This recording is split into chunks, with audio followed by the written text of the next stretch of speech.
పాత్రికేయ మిత్రులు కూడా నన్ను తమ కుటుంబ సభ్యుల్లా చూసి మీరెంతో నన్ను ప్రోత్సహించారు. దానికి మీకు, పాత్రికేయులకి, అధికారులకి, ప్రజలకి, పార్టీ నాయకులకి పేరు పేరున, ఎందుకంటే అందరూ ఉన్నారు నా ఆత్మీయులు అన్ని పార్టీలు కూడా, వారందరికీ కూడా పేరు పేరున హృదయపూర్వక నమస్కారాలు, ధన్యవాదాలు తెలియజేస్తున్నాను.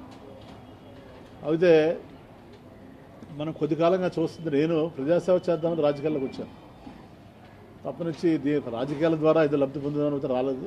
నేను లబ్ధి కూడా పొందలేదు, మీరు చూశారు కూడా. గత 16 సంవత్సరాల నుంచి, 7 ఏళ్ళ నుంచి నాకు పొందే ఉద్దేశం కూడా లేదు. అలా ఒక రూపాయి కూడా నేను సంపాదించలేదు, సంపాదించే ఉద్దేశం కూడా లేదు.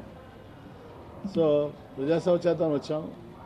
అది మనం అనుకున్న కొన్ని చేయగలిగాము, కొన్ని చేయలేము, అది సహజం ఎక్కడైనా. కాకపోతే మొన్న జరిగిన ఎలక్షన్లో కొంచెం చాలా బాధ కలిగించింది. ఎందుకంటే 5 సంవత్సరాలు ప్రజల మధ్యనే ఉండి 7-8 గంటల రోజుకి గడప గడపకి తిరిగి మరి సుమారు 3,70,000 ఓటర్లు ఉన్నారు భీమిలి నియోజకవర్గం. మరి 3,70,000 ఓటర్లలో కనీసం నేను 3,50,000 మందిని టచ్ చేశాను. మరి సేవ చేశాం, 8 గంటలు తిరిగాం. తర్వాత ప్రతి ఇంటికి ఏదో లబ్ధి చేకూర్చాం. అంటే వైట్ కార్డు హోల్డర్ ఉన్నాడు. అన్నిటికంటే ముఖ్యంగా కరోనా టైంలో ఈ జిల్లాకి నేను సింగిల్ మంత్రిగా ఉన్నాను. నాకు కూడా 3 సార్లు కరోనా వచ్చింది, మా కుటుంబ సభ్యులు కూడా కరోనా వచ్చింది. మరి నేను కరోనా కూడా నేను హైదరాబాద్లో ట్రీట్మెంట్ ఇప్పించుకోగలను కార్పొరేట్ హాస్పిటల్, కానీ కరోనా కూడా ఇక్కడే ఉండి నేను కేజీహెచ్లోనే ట్రీట్మెంట్ తీసుకున్నాను. అంత నిస్వార్థంగా, అంత ప్రేమతోటి నేను పనిచేయడం జరిగింది నాకు ఇచ్చిన అవకాశాన్ని. మరి నా వరకు నేనైతే 100కి 100 పాళ్ళు న్యాయం చేశాను అనుకుంటున్నాను. కానీ ఏదేమైనా మన ప్రజల తీర్పుని చూసాం.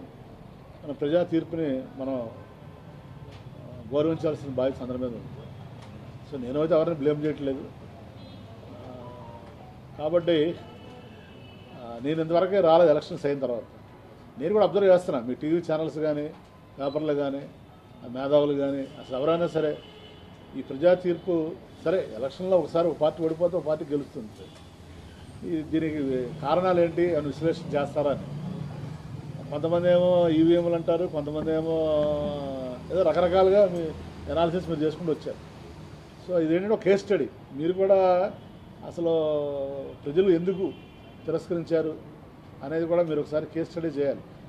ఏది ఈ జర్నలిజంలో శ్రీనివాస్ గారు అంటే ఒక 25 ఏళ్ళ నుంచి ఉన్నారు, పెద్ద శ్రీనివాస్.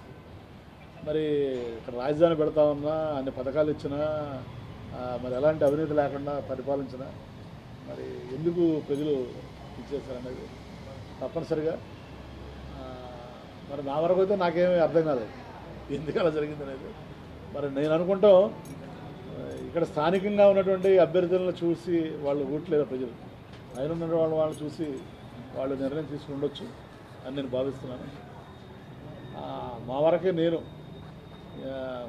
మా పార్టీ కార్యకర్తలు కానీ, తెలుగుదేశం కానీ, జనసేన ఏ పార్టీ కార్యకర్తలు కానీ, నాయకులు కానీ ఇబ్బంది పెట్టలేదు. ఎవరికి కూడా ఎలాంటి భూ కబ్జాలను ప్రోత్సహించలేదు, ఎవరికి ఎలాంటి అన్యాయం చేయలేదు, ఎలాంటి అవినీతిని ప్రోత్సహించలే.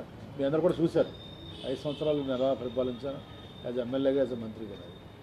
కానీ ప్రజలు విలక్షణమైన తీర్పులు ఇచ్చారు, తప్పులేదు. సో ప్రజా తీర్పును గౌరవించాల్సిన బాధ్యత మనందరి మీద ఉంది. సో ఎన్నో మరి లోటుపాట్లు ఉంటాయి, ప్రతి పార్టీలో మంచి ఉంటుంది, చెడు ఉంటుంది, ప్రతి నాయకుల్లో మంచి చెడు 2 ఉంటాయి. వాటిని విశ్లేషణ చేసుకుని ఆ మంచిని మనం ముందుకు తీసుకెళ్తాం. మన వల్ల తప్పులు కానీ